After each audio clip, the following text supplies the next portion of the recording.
BRS అధ్యక్షుడు రాష్ట్ర మాజీ ముఖ్యమంత్రి కేసీఆర్ 72వ జన్మదిన వేడుకలను సిరిసిల్ల జిల్లా కేంద్రంలో బీఆర్ఎస్ పార్టీ శ్రేణులు ఘనంగా నిర్వహించారు. ముందుగా బీఆర్ఎస్ పార్టీ కార్యాలయం తెలంగాణ భవన్లో కేక్ ను కట్ చేసి మొక్కలను నాటారు. అనంతరం నేతన్న చౌక్ లో కేక్ కట్ చేసి ప్రభుత్వ ఆసుపత్రిలో రోగులకు పండ్లను పంపిణీ చేయడంతో పాటు కేసీఆర్ కిట్లను అందజేశామని బీఆర్ఎస్ సిరిసిల్ల జిల్లా అధ్యక్షుడు తోట ఆగయ్య తెలిపారు.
తెలంగాణ రాష్ట్ర సాధకుడు, తెలంగాణ రాష్ట్ర సాధన కోసమే పుట్టిన తెలంగాణ జాతిపిత, తెలంగాణ ఈ మట్టిగడ్డ ముద్దుబిడ్డ గౌరవనీయులు కల్వకుంట్ల చంద్రశేఖరరావు గారి జన్మదిన సందర్భంగా ఈ రాష్ట్ర ప్రజానీకానికి అందరికీ, రాజన్న సిరిసిల్ల జిల్లా ప్రజలందరికీ, మా బీఆర్ఎస్ పార్టీ కుటుంబ సభ్యులైన నాయకులు, అన్నదమ్ములు, అక్కచెల్లెళ్ళు, మా మిత్రులందరికీ, అలాగే మీడియా మిత్రులు, పాత్రికేయ మిత్రులందరికీ పేరు పేరున జన్మదిన శుభాకాంక్షలు, హృదయపూర్వక నమస్కారం తెలియజేసుకుంటూ, రాష్ట్ర సాధన ధ్యేయంగా ప్రాణం పోవడా తెలంగాణ రావడం అనే నినాదంతో ఆనాడు బయలుదేరి మడమ తిప్పకుండా ఆంధ్ర పాలకులు ఇన్ని రకాల కుతంత్రాలు చేసినా కానీ ఉద్యమాన్ని నడిపి రాష్ట్రం సాధించిన నేత చంద్రశేఖరరావు గారు.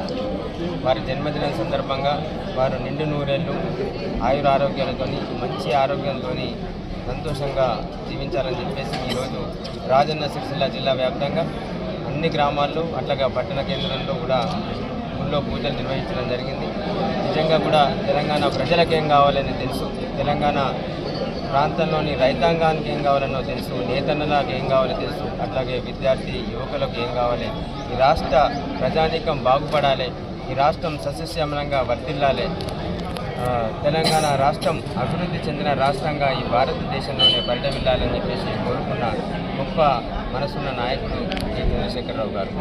కాబట్టి ఒక ఆదర్శవంతమైన రాష్ట్రంగా తీర్చిదిద్దిన నాయకుడు నిండు నూరేళ్ళు ఆరోగ్యంగా ఉంటే రాష్ట్రం అభివృద్ధి చెందుతుంది, రాష్ట్ర ప్రజలు సంక్షేమం బాటన పడి సుఖ సంతోషాలతో వారి కుటుంబాలన్నీ కూడా ఆనందంగా ఉంటారు. కాబట్టి వారు చల్లగా ఉండాలని చెప్పేసి ఆ భగవంతుణ్ణి మరొకసారి ఆయనకు నిండు నూరేళ్ళు మంచి ఆరోగ్యాన్ని, ఆనందాన్ని ఇవ్వాలని చెప్పేసి కోరుకుంటూ, మేమందరం మా బీఆర్ఎస్ పార్టీ నాయకులు, కార్యకర్తలు, మా కుటుంబ సభ్యులు, మా అన్నదమ్ములు, అక్కచెల్లెలు అందరం కలిసి ప్రార్థన చేయడం జరిగింది. వారి జన్మదిన సందర్భంగా కేక్ కటింగ్లో, అట్లాగే మొక్కలు నాటే కార్యక్రమంలో పాల్గొన్న అందరికీ మరొకసారి పేరు పేరున ధన్యవాదాలు, వారి జన్మదిన శుభాకాంక్షలు తెలియజేస్తున్నాను.